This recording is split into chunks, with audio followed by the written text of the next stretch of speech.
اگر انبیاء کرام ایسی قوت کے مالک ہوتے جس کا ارادہ بھی نہ کیا جا سکے، یعنی جنس کی مخالفت کا، اور ایسی عزت کے ان کو ہوتی کہ جس کے آگے کوئی انسان جو ہے ان کو ذلیل نہ کر سکے، بلکہ حتماً ان کے آگے جو ہے وہ اپنا سر جھکائے، اور ایسی سلطنت کے حامل ہوتا ہے کہ جس کی طرف گردنیں اٹھتی ہوں، یعنی اتنی شان و شوکت ہوتی ہے کہ ہر شخص جو ہے وہ اپنا سر اٹھا اٹھا کے اور تعجب سے ان کی جو ہے محلات کو دیکھتا اور ان کی قدرت کو دیکھتا، اور رسوائیوں کے پالان کیسے جاتے ہوں، تو یہ بات لوگوں کی عبرت حاصل کرنے کے لیے آسان ہوتی، اور پھر انہیں استکبار سے وہ آسانی دور کر سکتی۔ تو یہ وہ امتحان جو لینا تھا کہ تم لوگ خود اپنے ارادے سے اور اپنی عزم سے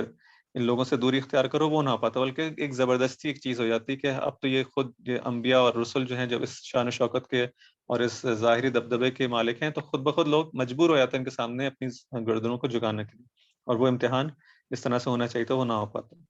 وَلَآمَنُوا عَنْ رَهْبَةٍ قَاهِرَةٍ، اور پھر لوگ جو ہیں وہ کس طرح سے ایک جس کہتے ہیں خوف کی وجہ سے اور اس جو ان کے روب دبدبہ ہے اس کی وجہ سے ایمان لے آتے، اور رغبۃ مائلۃ بہم فکانت النیات مشترکہ والحسنات مقتسمہ۔ تو اس صورت میں کیا ہوتا ہے، وہ خلوص جو خدا چاہتا ہے کہ خالص طور پر انسان جو ہے خدا کی عبادت کرے، اس کی فرمانبرداری کرے، اس کے آگے تسلیم ہو جائے، تو یہ چیزیں بھی جو ہے اس کے اندر دخیل ہو جاتی ہیں، یعنی ان کا جو ظاہری منصب مقام ہے، بلا کے جب ایک شخص ہے جو حکومت میں ہے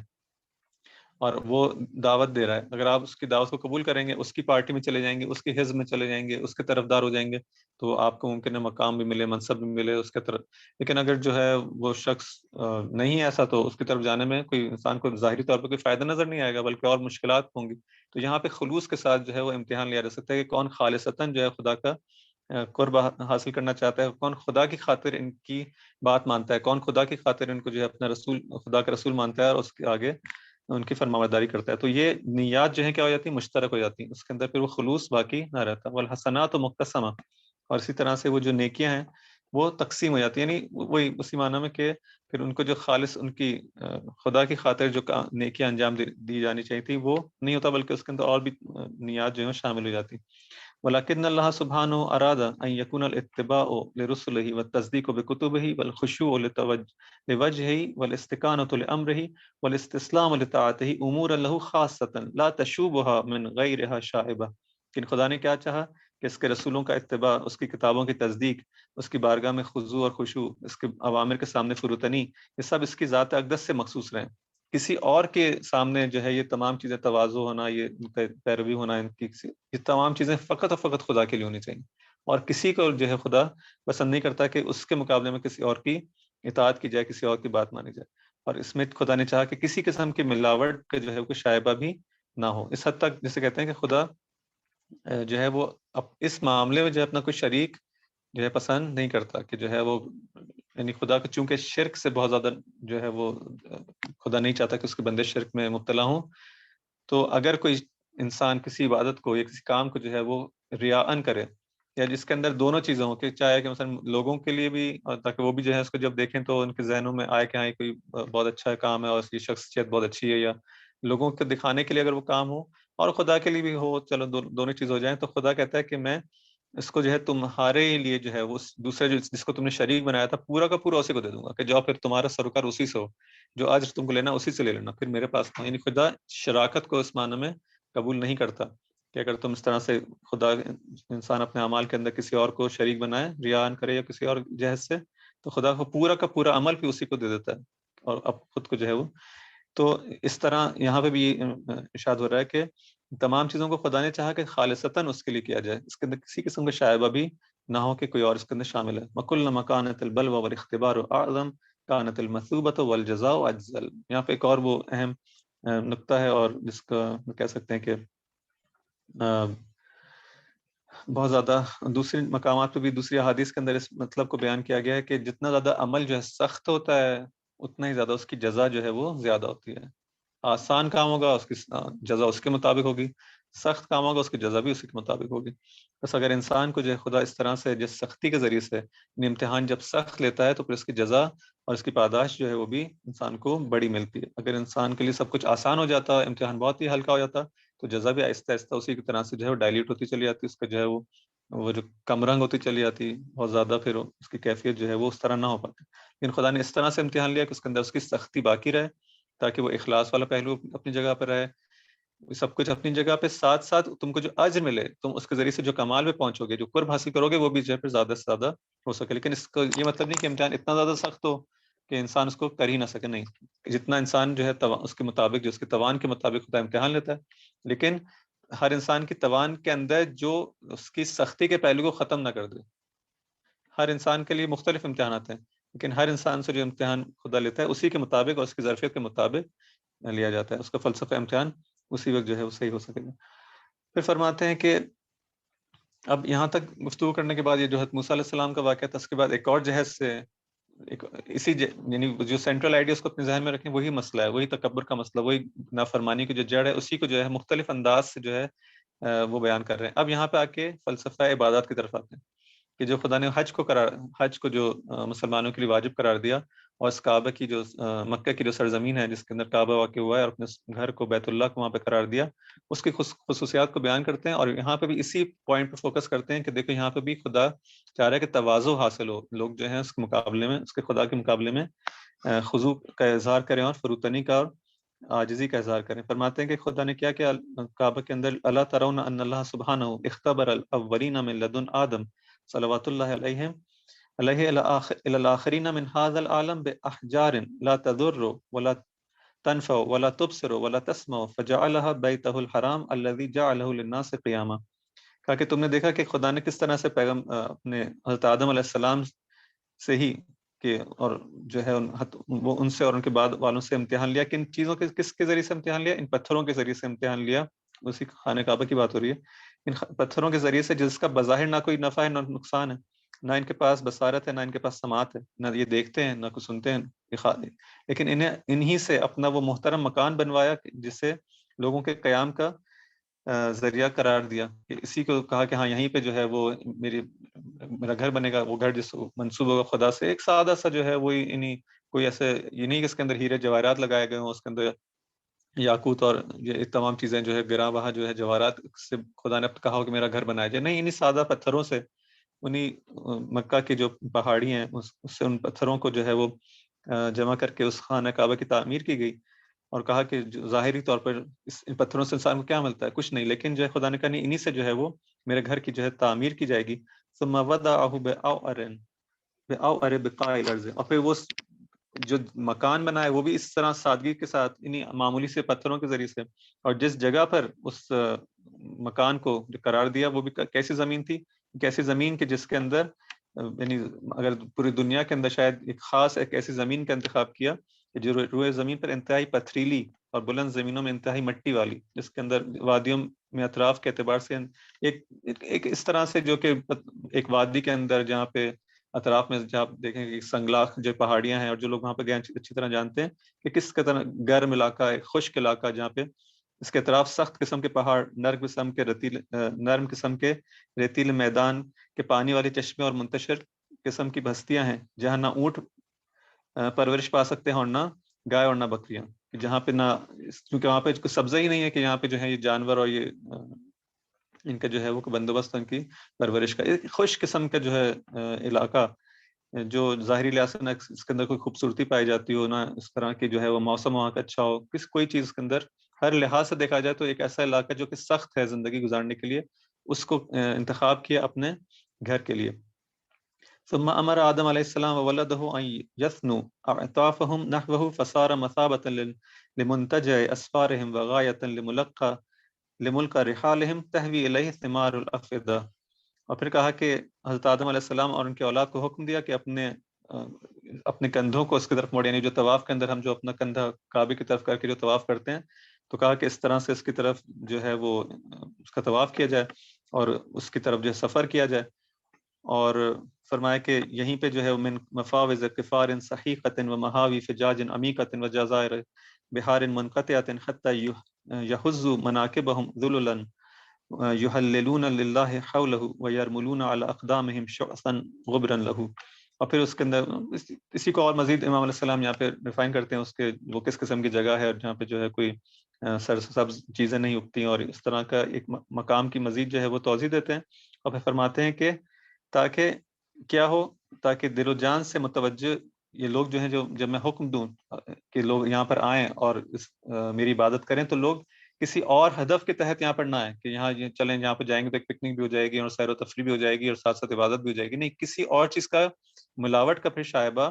باقی نہ ہو، اور خاص خدا کی خاطر جو ہے انسان وہاں پر آئے اور اس سے متوجہ اس کی طرف توجہ کے لیے آئے، تاکہ ذلت کے ساتھ اپنے کندھوں کو حرکت دیں اور اس کے گرد اپنے پروردگار کی الوہیت کا اعلان کریں اور پیدل اس عالم میں دوڑتے رہیں. اب دیکھیں ایک اس کے اندر جو ہے وہ چیز بھی ہے کہ انسان یہاں سے وہاں صفا و مروہ کے جو ہے درمیان بھی وہ صحیح کرتا ہے. مختلف جو حج کے ارکان ہے اس کے اندر کہیں پہ قیام کرنا ہے، کہیں پہ جو ہے وہ وقوف کرنا ہے، کہیں پہ رکنا ہے، کہیں پہ سونا ہے. یہ تمام چیزیں جو ہے وہ اس ایک ایسی وادی کے اندر، ایک ایسے مکان کے اندر، ایک ایسی سرزمین کے اندر اور اس ایسے لباس کے اندر، جس کو امام آگے چل کے فرماتے ہیں کہ وہ جو تم کو جو لباس ہے وہ بھی اسی طرح سے کہ ان کے حالت کیا ہے کہ حالت بھی ایسی، وہ سادہ سے لباس انہوں نے پہنا ہوا ہے کہ قد نبذ السرابیل وراء ظہورہم وشوہوا بآفاء الشعور محاسن خلقهم ابتلاء عظیما وامتحانا شدیدا واختبارا مبینا وتمحیصا بلیغا جعلہ اللہ سببا لرحمتہ ووصلة الى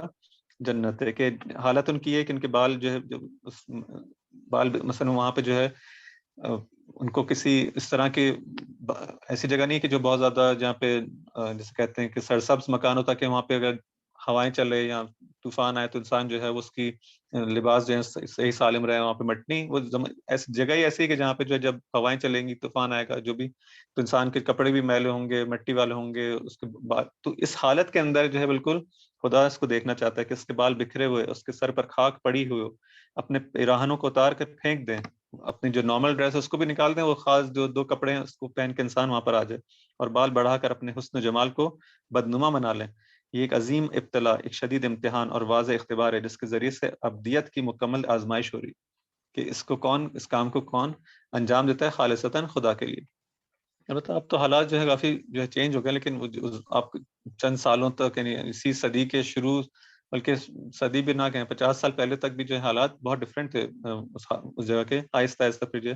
اب وہ حالت جو کافی چینج ہو گئی اور وہ سختی جو تھی حج کی اب اس پہلے کے مقابلے میں بہت کم ہوتی چلے گی. لیکن اب بھی جو ہے اس حالت کے اندر بھی بالآخر اس کے اندر کچھ چیزیں جو ہے اس کو انسان چینج نہیں کر سکتا. اطراف کو شاید بہت چینج کرنے کی کوشش بھی کی گئی، لیکن وہ جو اس کا احرام ہے وہ بالآخر انسان جو کچھ بھی کر لے اس کو اسی حالت کے اندر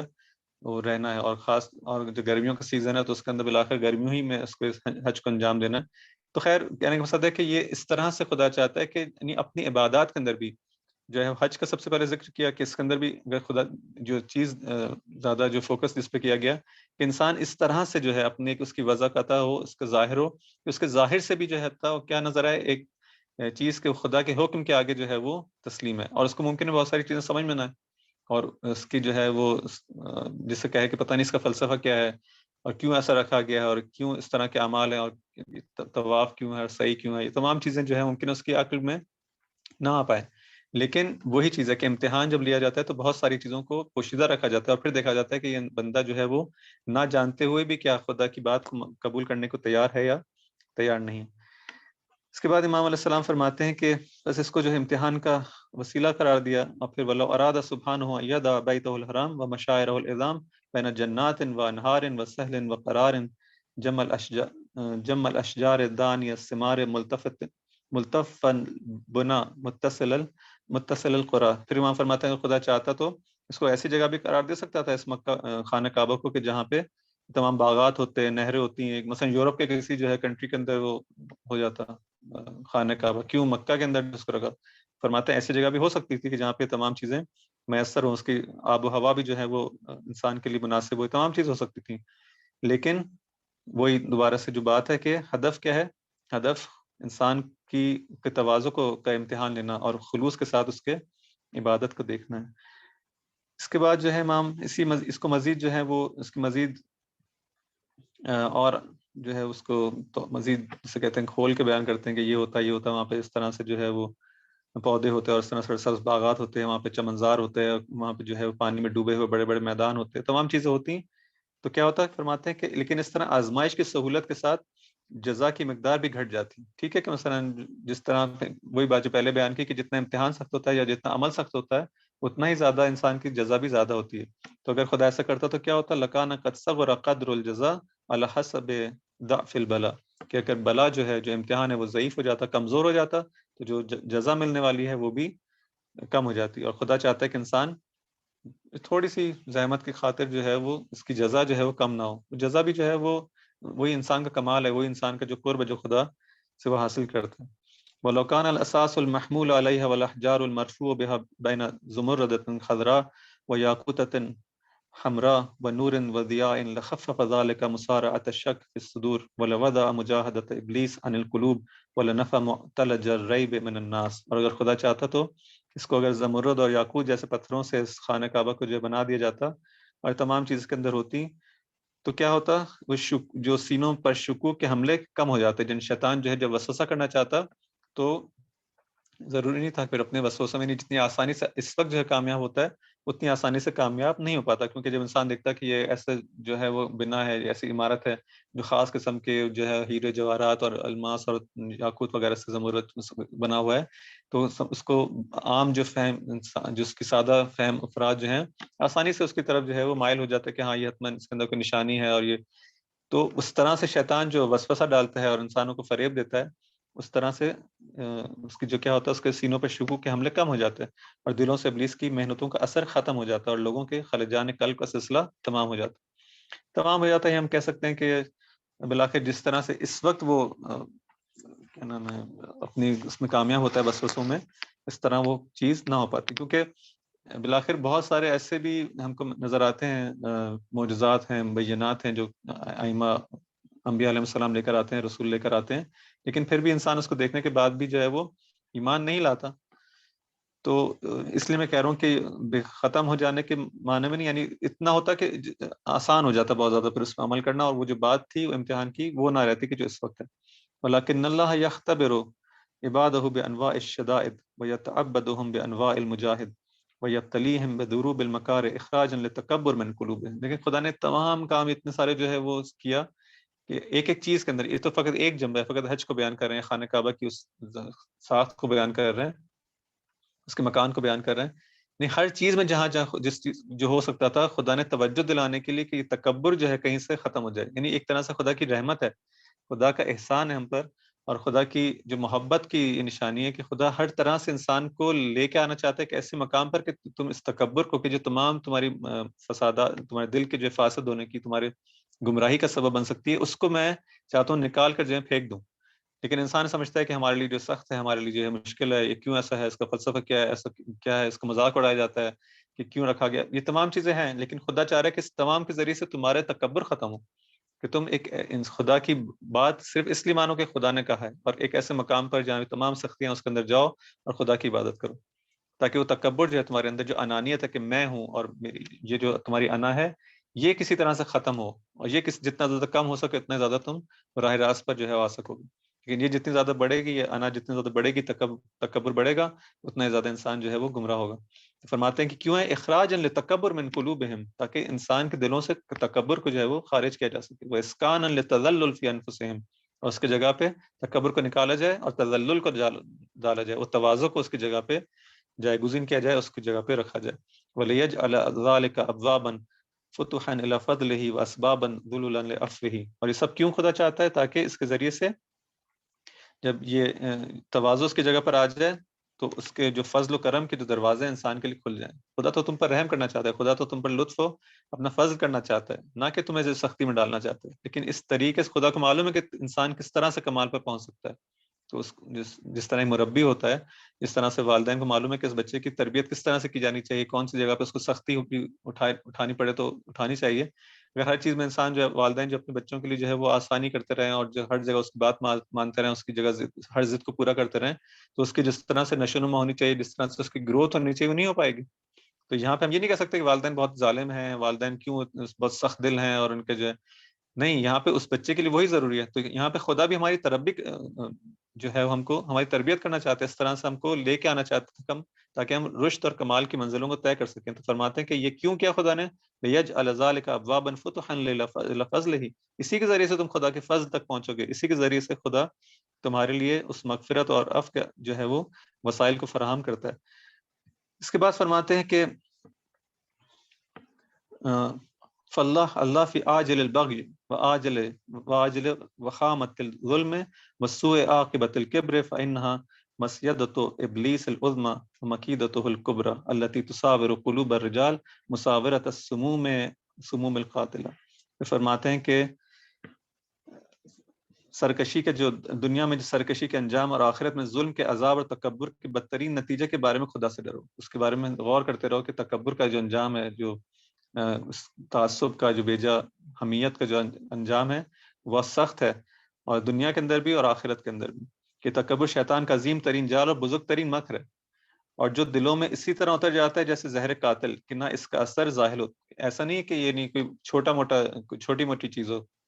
بار بار جس کو فوکس کرنے کی ضرورت ہے اس خطبے کے اندر، اور اس مطلب کو بھی ذہن میں رکھیں کہ امام علیہ السلام کے آخری ایام کے اندر ہی دیا جانے والا خطبہ. اس کا مطلب کتنی زیادہ اہمیت ہوگی اس مسئلے کی امام علیہ السلام کے نزدیک، کہ طولانی ترین خطبہ بار بار ہم کو اسی طرح سے جو ہے کسی نہ کہیں سے گھوم پھر کے اسی طرف لے کے آتے ہیں کہ بابا اس تکبر کو جو ہے کسی طرح سے اپنے زندگی سے، اپنے دلوں سے جو ہے وہ ختم کرو. کہ فرماتے ہیں کہ اس کا جو انجام ہے وہ سخت ہے، اور یہ ایسا کوئی ابلیس کا خطرناک واروں میں سے ہے. یعنی اس طرح کا جو یہ وار ہے، یہ تیر جو چلاتا ہے، ایسا زہر آلود تیر ہے کہ اس کا جو اثر ہے آسانی سے ختم ہونے والا نہیں. ایسا انسان سمجھے کہ ہاں اس سے جو ہے وہ امان میں ہے اور ہم پہ یہ وار نہیں کرے گا اور ہم تو بہت متواضع ہیں اور ہمارے اندر یہ تکبر وغیرہ چیزیں نہیں آتی. نہیں، یہ ایسا وار ہے کہ جو انسان پہ جو ہے شیطان ہمیشہ جو ہے اس کمین کے اندر ہے کہ ذریعے سے جو ہے وارد ہو. وہ انا کی جو آگ ہے انسان کے اندر، یہ جو چنگاری ہے، اس کے اندر خوب جو ہے وہ پھونک مار کے اس کو جو ہے وہ بڑا بنا، اس کو اس طرح سے بڑا آگ کے اندر تبدیل کر دے کہ پورے اس کو وجود کو جو ہے وہ ختم کر کے رکھ دے. فرماتے ہیں کہ یہ جو چیز ہے شیطان کے ایسے ان بزرگ ترین اس کا مکر ہے کہ جو دلوں میں اس طرح سے اتر جاتا ہے جیسے زہر قاتل، کہ نہ اس کا اثر پھر آسانی سے جو ہے وہ زائل نہیں ہوتا. فما تبدی، اور اس کا یہ بھی خیال رکھو کہ یہ جو اپنے وار کے اندر جو ہے جو شیطان ہے، یعنی حملہ کرنے والے میں جس سے کہتے ہیں ماہر حملہ کرنے والا. ایسا نہیں کہ اس کا وار جو ہے وہ خطا چلا جاتا ہے اور جو کارگر ثابت نہ ہو. نہیں، جب وار کرتا ہے تو لگتا ہے اور اس کا جو ہے اثر ہوتا ہے. فما تبدی ابدا ولا تشفی احدا، اور یہ کسی کو چھوڑتا بھی نہیں، ہر ایک پہ وار کرتا ہے، ہر ایک جس پہ بھی نشانہ لگاتا ہے اس کو جا کے لگتا ہے. اور ایک ایسا تیر انداز ہے کہ جس کا نشانہ اتنا زیادہ صحیح ہو، اتنا زیادہ دقیق ہو کہ بالکل وہ ہدف پہ جا کے لگتا ہے، اور ساتھ میں کسی کو چھوڑتا بھی نہیں ہو، سب پر وار کرتا ہے، اور سب پر جو ہے اس طرح سے یہ تیر انداز جو ہے وہ اپنے تیر چلاتا ہے. ولا تشفی احدا، کسی کو بھی نہیں چھوڑتا، نہ کسی عالم کو علم نہیں کہ کہیں کہ یہ تو بہت بڑا عالم ہے، اس کے علم کی وجہ سے یہ تو اس کے شیطان کے جال میں آنے سے جو ہے وہ دور ہے. نہ کسی ولا مقلن فی تمرہی، نہ کوئی شخص جو کہ اپنے ظاہری طور پر جو ہے نادار ہے، فقیر ہے، درویش قسم کی زندگی گزارا ہے، اس کے جو کپڑے مثلا پرانے کپڑے ہیں، بوسیدہ کپڑے ہیں، ایسا وہ سمجھے کہ ہاں مجھے جو ہے وہ اس کبر کی جو آگ ہے اور اس کا جو وار ہے، تیر ہے، اس سے میں محفوظ رہوں گا شیطان کے اس وار سے، نہ وہ بھی محفوظ نہیں رہے گا. نہ یعنی ہر ایک مبتلا ہوگا اس کے اندر. اگر ہم چاہیں ظاہری طور پہ تو امام علیہ السلام مثال کے طور پہ دو بیان فرماتے ہیں کہ نہ عالم اپنے علم کی وجہ سے، نہ مقلن فی تمرہی، نہ وہ جو کہ نادار ایک شخص ہے، درویش صفت انسان ہے، وہ بھی اس سے محفوظ نہیں رہے گا. یعنی ہر ایک پہ شیطان اپنا وار کرے گا، مختلف طریقوں سے البتہ وارد ہوگا، اس کے جو ہے مختلف طریقوں سے انسان کے اندر ہی جو انا ہے اس کو ابھارنے کی کوشش کرے گا. اور ایک دفعہ یہ انانیت انسان کے اندر زیادہ ہو جائے، تھوڑے سے بڑھ کے سامنے آ جائے، تو اس کی بہت زیادہ پھر دوسری برائیوں کو، تعصب ہے، حسد ہے، اور حسد کے بعد پھر اور دوسری چیزیں، آہستہ آہستہ انسان کے ایمان کو یہ جو ہے وہ کھاتے چلا جاتا ہے اور اس کو جو ہے کمزور کرتا چلا جاتا ہے. وَذَلِكَ مَا حَرَّصَ اللَّهُ عِبَادَهُ الْمُؤْمِنِينَ بِالصَّلَاةِ وَالزَّكَاةِ، جس طرح سے شروع میں حج کی بات کی کہ حج کا فلسفہ اس طرح سے کیوں رکھا گیا، اس کے بعد پھر کہا کہ نہ فقط حج بلکہ جتنی بھی باقی عبادات ہیں، تو خدا فرماتا ہے کہ اسی وجہ سے انسان خدا نے کیا کیا، اپنے صاحبان ایمان کو نماز اور زکوٰۃ اور مخصوص دنوں میں روزے کی مشقت کے ذریعے سے جو ہے کیا بچایا ہے. کس چیز سے بچایا ہے؟ اسی شیطان کے، اسی کبر اور تکبر اور ان تمام چیزوں سے، ان حملات سے بچانا چاہتا ہے. وَانْذَلِكَ مَا حَرَّصَ اللَّهُ عِبَادَهُ الْمُؤْمِنِينَ بِالصَّلَاةِ وَالزَّكَاةِ وَمُجَاهَدَةِ الصِّيَامِ فِي الْأَيَّامِ الْمَفْرُوضَاتِ تَسْكِينًا لِأَطْرَافِهِمْ وَتَخْشِيعًا لِأَبْصَارِهِمْ، تاکہ اس کے ذریعے سے ان کو کیا ہو، ان کی نگاہوں میں خشوع پیدا ہو، ان کے دلوں کے اندر خشوع اور فروتنی پیدا ہو، تواضع پیدا ہو، اور نفس میں احساس ذلت پیدا ہو. یہ انسان جو ہے دل بارگاہ الہی میں جھک جائیں اور ان سے غرور نکل جائے. تمام خدا چاہ رہا ہے کہ میں اس لیے تمہارے لیے جو ہے وہ، یعنی ایک فلسفہ اس کا یہ کہ اس طرح کی عبادت کو جو تم رکھا ہے، چاہے وہ مالی عبادت ہو، چاہے جسمانی عبادت ہو، چاہے روزہ ہو، نماز ہو، جتنے بھی ہیں، اس سب کو میں اس لیے کرنا چاہتا ہوں، تمہاری زندگی میں فرض کرنا چاہتا ہوں تاکہ تم اس طرف آ سکو، تواضع کی طرف آ سکو، اور اپنے دلوں سے جو ہے تکبر کو باہر نکال سکو. پھر مثال کے طور پہ جو ہے اس نماز کے بارے میں فرماتے ہیں کہ دیکھو نماز میں کس طرح سے انسان کی جو مختلف حرکتیں، قیام کی حالت ہے جس کے اندر انسان ادب سے جو خدا کی بارگاہ میں کھڑا ہوتا ہے اور جو ہے بالکل اٹینٹو ہو کے کہ جو خود انسان کو جو ہے متواضع کرتا ہے، انسان کا رکوع میں جانا، اور خاص طور پہ فرماتے ہیں کہ انسان کا سجدے میں جانا، کہ انسان سجدے میں جو جاتے نہیں پورے وجود کو اپنے بالکل گرا دیتا ہے. جو اعلیٰ ترین درجہ ہے کسی عبودیت کا بھی، خدا کو جو سب سے زیادہ پسند ہے چیز وہ یہی سجدہ ہے کہ انسان جس کے اندر اس سے زیادہ شاید کوئی اور عمل جس کے ذریعے سے انسان اپنی عبودیت کو جو ہے خدا کے بارگاہ میں ظاہر سے اظہار نہ کر سکتا ہو، یہ سجدہ ہے کہ اس سے زیادہ اور کیا انسان جو ہے وہ انسان بالکل جب جھک جائے اور اپنے سجدے کے اندر اپنے وہ جسم کا وہ حصہ کہ جو سب سے زیادہ عزیز ہوتا ہے انسان کو، جو پیشانی ہے، اس کا سر ہے، اس کو جو ہے سر زمین پہ رکھتا ہے. فرماتے ہیں کہ اس بنیاد پر کہ نماز میں نازک چہرے تواضع کے ساتھ خاک آلود کیے جائیں اور محترم اعضاء و جوائر کو ذلیل دیا جائے، اور روزے میں بھی اسی طرح سے احساس عاجزی کے ساتھ جو ہے پیٹ سے مل جائے، اور زکوٰۃ میں زمین کے بہترین نتائج کو فقراء اور مساکین کے حوالے کر دیا جائے کہ انسان نے جو اپنی محنت سے کمایا ہے، سب کچھ کمایا ہے، تو اس کے ذہن سے یہ نکل جائے کہ یہ تو میرا مال ہے. نہیں، مال جو ہے وہ خدا کا احساس دلائے کہ مال بھی تمہارا نہیں ہے بلکہ خدا کا مال ہے،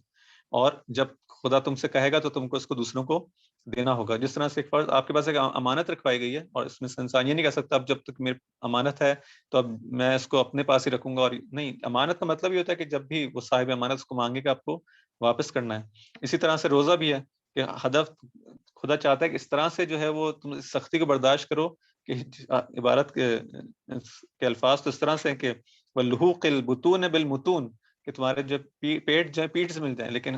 خیر ہوتا تو ایسا نہیں ہے. ماہ رمضان کے اندر جو ہے وہ جو انسان ایک وقت کا جو کھانا جو بیچ میں چھوڑ دیتا ہے تو اس کو اس طرح سے کمپینسیٹ کرتا ہے کہ ماہ رمضان میں مطلب باقی مہینوں سے زیادہ انسان جو ہے وہ کھانے لگتا ہے اور زیادہ اس کے احساس کرنے لگتا ہے کہ اپنے پیٹ پہ جو ہے وہ ٹھیک ٹھاک فشار آ رہا ہے اور پریشر آ رہا ہے. اس حد تک جو ہے اس کو پر کرنے کی کوشش کرتا ہے. تو سارا فلسفہ تو فوت ہی ہو جاتا ہے، لیکن اگر اس کا رکھا کیوں ہے خدا نے؟ ہدف یہ ہے کہ انسان اس کے ذریعے سے، خدا نے اپنا کام کر دیا ہے مختلف عبادات کے ذریعے سے، اگر پھر بھی انسان جو ہے وہ اس طرف نہ آنا چاہے اور پھر بھی جو ہے اس روح عبادت کو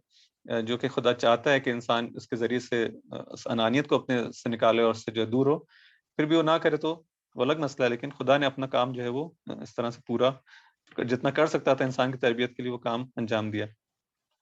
پھر فرماتے انظروا الی ما فی هذه الافعال من قمع نواجم الفخر وقد طوال الكبر. دیکھو کس طرح سے جو ہے ان اعمال کے اندر ان تفاخر کے اور ایک دوسرے کے اوپر فخر کے اور ایک دوسرے کے اوپر جو ہے انسان جو شو آف کرتا ہے، اپنے آپ کو بڑا سمجھتا ہے، دوسروں کو اپنی بڑائی کو دکھاتا ہے، ان کے آثار کو جو ہے جڑ سے اکھاڑ کر پھینک دیا جاتا ہے کہ اگر انسان کی طرف توجہ دے تو امام فرماتے ہیں توجہ کرو کس طرح سے ان عبادات کے اندر اس مطلب پہ توجہ دی گئی ہے اور اس مسئلے کو جڑ سے ختم کرنے کی کوشش کی گئی، اور تکبر کے نمایاں ہونے والے آثار کو دبا دیا جاتا ہے. جو بھی انسان کی جو جس طرح سے بھی عام طور پہ تکبر ہوتا ہے اس کے بالکل اپوزٹ طریقے سے جو ہے انسان اگر جو ہے تکبر کے آثار کے اندر سے اکڑ کے چلنا ہے تو یہاں پہ اتنا ہی زیادہ انسان نماز کے اندر جو ہے متواضع ہو کے خدا کے سامنے کھڑا ہوتا ہے، اسی طرح اس کے سامنے رکوع کرتا ہے، سجدہ کرتا ہے. اگر جو ہے وہ انسان جو ہے اس کو روزے کے اندر بھی اس حالت کو جو انسان محسوس کرنے کی کوشش کرے، یعنی آپ دیکھیں کہ خاص طور پہ گرمیوں کے روزے کے اندر جب انسان تھوڑی سختی برداشت کرتا ہے تب اس وقت دیکھیں کہ بیچارے وہ لوگ جن کے پاس جو ہے جن کا پورا سال ہی شاید اس طرح سے گزرتا ہو، ان پر کتنی زیادہ مشکلات ہوں گی، ان کے کتنی سختیوں کے ساتھ وہ زندگی گزار رہے ہوں گے. انسان احساس کرتا ہے اب اس کا جو تکبر اور کی حالت جو کم ہوتی ہے تواضع کے ساتھ، تواضع اس کی زندگی کے اندر آتا ہے. اسی طرح زکوٰۃ اور مختلف جو عبادات کو خدا امام علیہ السلام بھی بیان فرماتے ہیں. پھر فرماتے ہیں کہ وَلَقَدْ نَظَرْتُ فَمَا وَجَدْتُ أَحَدًا مِنَ الْعَالَمِينَ يَتَعَصَّبُ لِشَيْءٍ مِنَ الْأَشْيَاءِ إِلَّا عَنْ عِلَّةٍ تَحْتَمِلُ تَمْوِيهَ الْجُهَلَاءِ أَوْ حُجَّةٍ تَلِيقُ بِعُقُولِ السُّفَهَاءِ غَيْرَكُمْ فَإِنَّكُمْ تَتَعَصَّبُونَ لِأَمْرٍ مَا يُعْرَفُ لَهُ سَبَبٌ وَلَا عِلَّةٌ. اس کے بعد امام اس فلسفہ عبادات کو بیان کرنے کے بعد دوبارہ سے اب ان لوگوں سے مخاطب ہے کہ جو امام کے سامنے موجود تھے، مطلب صرف امام صرف ان لوگوں سے نہیں، لیکن کہہ رہا ہوں اس وقت جو لوگ امام کے سامنے موجود تھے جو کوفہ کے افراد تھے، وہاں پہ خاص طور پہ ان سے گلائے کرتے ہیں کہ یہ گلائے جو ہے وہ جو جس کے اندر بھی پایا جائے گا امام علیہ السلام اس سے بھی مخاطب ہے اور اس سے یہ شکایت کر رہے ہیں. کہتے ہیں کہ میں نے دیکھا تمام عالمین کو پر میں نے یعنی لوگوں پہ دنیا کے مختلف لوگوں پہ جب میں نظر ڈالی تو میں نے دیکھا کہ کوئی بھی شخص ایسا نہیں کہ جس میں کسی طرح کا جو تعصب پایا جاتا ہو لیکن اس کے پیچھے کوئی ایک ایسی علت نہ ہو کہ جس کی وجہ سے چلو کم از کم بیوقوف لوگ ہی جو ہے وہ بیوقوف بن جائیں. جو سادہ فہم افراد ہی کم از کم چلو انہی کو بیوقوف بنایا جا سکے. ایک ایسی علت اس کے پیچھے ہوتی ہے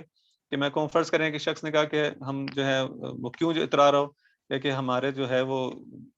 گھر والے مثلا ہمارے خاندان والے جو ہیں وہ اتنے جو ہیں پڑھے لکھے افراد تھے, کوئی شخص کوئی کسی پوسٹ پہ تھا, کوئی مثلا پروفیسر تھا, تو کوئی یوں تھا, کوئی سائنٹسٹ تھا, یہ تھا وہ تھا, وہ علماء تھے,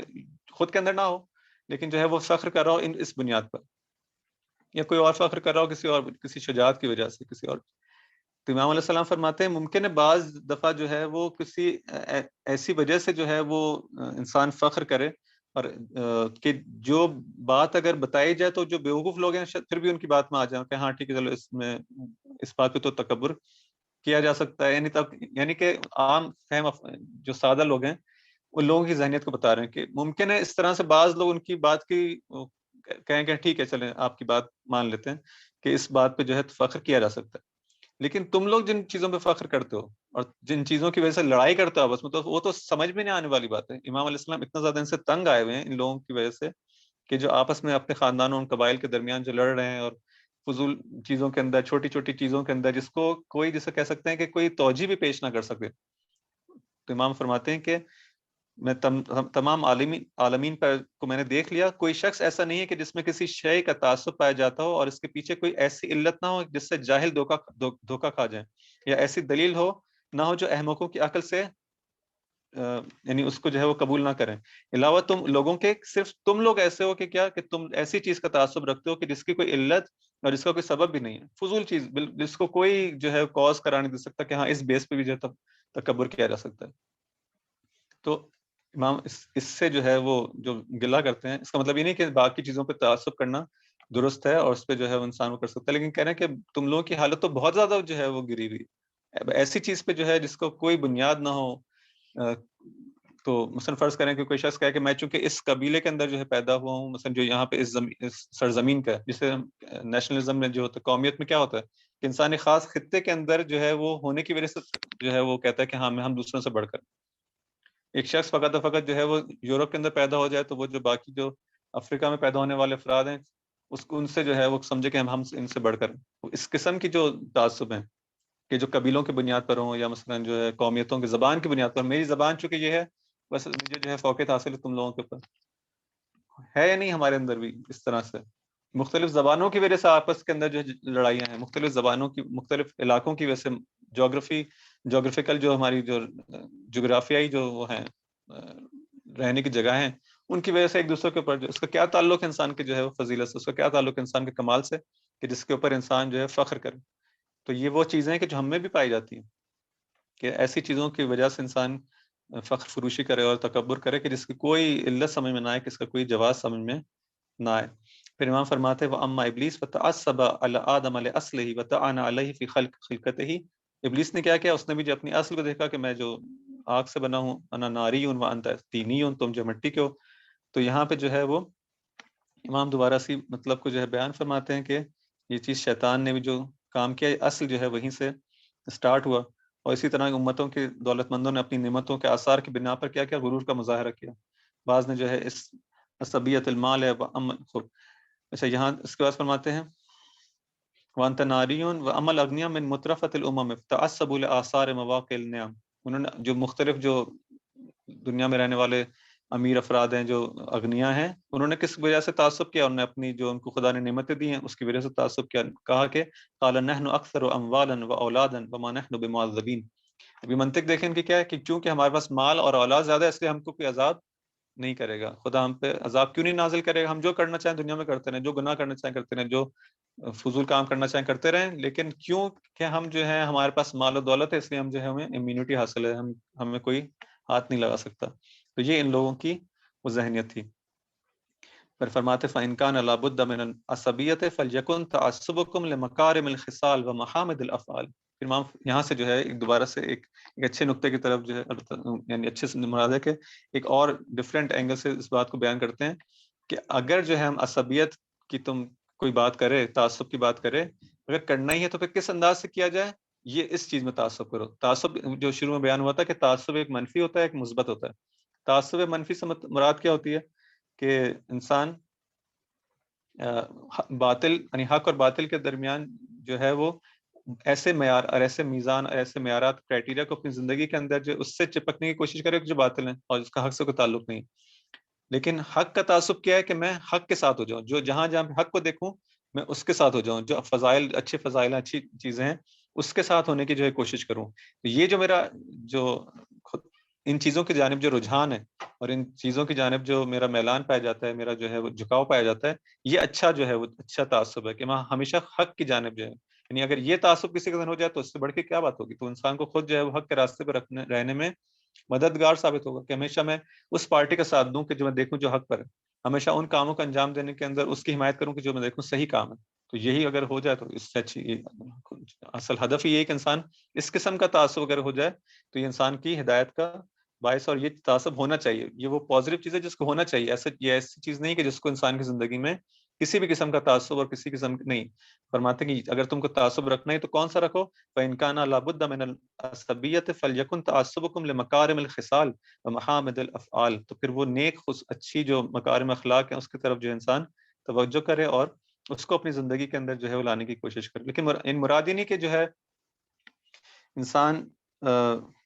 یعنی اس پہ فخر اس معنی میں کرے کہ سر ہمارے جو ہیں ہم ایک ایسے قبیلے سے تعلق رکھتے ہیں کہ جس کے اندر ہمارے آبا اجداد جو ہیں وہ بڑے سخی تھے, ہمارے ایسے قبیلے سے تعلق ہے کہ جس کے ہمارے آبا اجداد جو ہیں فرض کر رہے ہیں بہت ہی عالم ہمارا گھرانہ تھا, اور خود کا جو ہے علم سے کوئی دور دور تک تعلق نہ ہو, خود جو ہے کنجوس اور بخیل آدمی ہو, اور فقط اس بات پہ فخر کرتا رہے کہ جو ہمارے آبا اجداد جو ہیں, نہ یہ مراد نہیں ہے, بلکہ خود بھی اس فضیلت کو اپنے اندر لے کر آنا, اور اس فضیلت کو اور اس علم جو بھی نیک چیزیں ہیں جو امام علیہ السلام فرماتے ہیں کہ مکارم خصال ہیں وہ بھی اس کی زندگی میں آ جائے. ومحاسن الامور التي تفاضلت بها المجدا والنجدا من بیوتات العرب. کہتے ہیں تم لوگ جو عرب ہو, اور امام کی چونکہ اس وقت ڈائریکٹ مخاطب جو عرب تھے, فرماتے ہیں تم لوگ جو جن باتوں پر اگر تم کو کرنا ہی ہے, اگر جو ہے وہ جس کہتے ہیں تعصب کرنا ہی ہے اور بہت زیادہ افتخار کرنا ہی ہے, تو کیوں ان باتوں پہ فخر نہیں کرتے کہ تمہارے آبا و اجداد جو ہے جن کے اندر جو اچھی خصوصیات پائی جاتی تھیں وہ سخی تھے, ان کے اندر جو ہے مثلا شجاعت کا پایا جانا ان کے اندر, اور جو دوسری خصوصیات تھیں امام علیہ السلام کا ذکر کرتے ہیں کہ اگر ایسا کرنا ہی ہے تو کم از کم اچھی چیز کی طرف جو ہے وہ جاؤ. یعنی کہ وہ والا تعصب جو کہ اپنے آبا و اجداد کی وجہ سے ان کو یاد کر کے کم از کم جو ہے صرف اور صرف اس بنیاد پہ کہ میں یہاں پیدا ہو گیا اور میرا رنگ ایسا ہے, یہ تو بالکل ہی بیکار ہے. اگر انسان کو تعصب کرنا ہی ہے تو نہ یہ کہ اجازت دے رہا ہوں کہ آپ تعصب کریں, ان کی مذمت کرنے میں جملے بیان کر رہے ہیں کہ کم از کم کام کرنا تو تھوڑا سا اس میں سوچ لیتا ہے کہ کس چیز پہ جو تعصب کر رہے ہو, اور پھر بیان کرتے ہیں کہ اصل چیز کیا ہے کہ انسان تعصب اس کا یعنی عصبیت اور جو حمایت ہے کسی چیز کی وہ اس بنیاد پر ہو کہ جہاں دیکھے حق ہے اور جہاں فضائل ہیں اور جو مکارم اخلاق ہیں اس طرف ہو جائے. خیال میں کافی ٹائم ہو گیا, اس کو مزید شاید سوچا تھا اس کو اگر ہو جائے تو کمپلیٹ, تو پھر کل اگلی جو بات تھی وہاں سے سٹارٹ کرتے, لیکن مسئلہ نہیں, اس کو کل پہ رکھتے ہیں انشاءاللہ. اگر کوئی سوال ہے تو آپ کی خدمت.